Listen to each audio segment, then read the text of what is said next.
minsan, napapaisip ako. Wow! Dahil may kasabihan. Ang hindi daw marunong lumingon sa pinanggalingan ay hindi makakarating sa paruroonan. E paano nga ako makakalingon? E may stiffneck ako. Ate Ping, balita ko, lagi ka rin ala, pangalawa hindi ka raw makakain, at ang tatlo, tinatimad ka raw magtrabaho, pang-apat walang ganang kumain, pang-lima, hindi makausap ng maayos, pang-anim laging galit, pang-pito mainit ulo lagi, pang-walo, masama pakiramdam, pang-siyam hindi makatulog, at pang-sampu, nagsusuka, hindi po yan sintomas ng coronavirus, sintomas po yan na wala kang pera.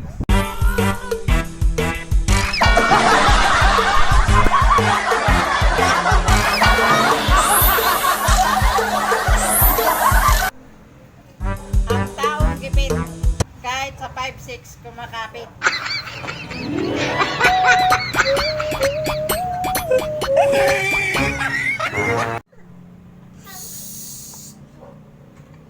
Atin-atin lang to ah. Wala na baga akong pang-allowance bukas.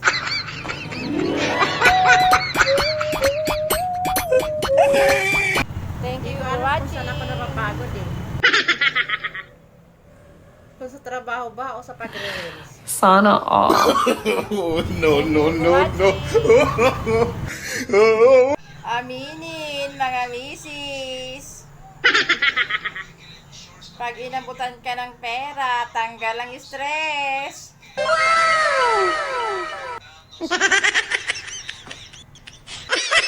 Thank you for watching.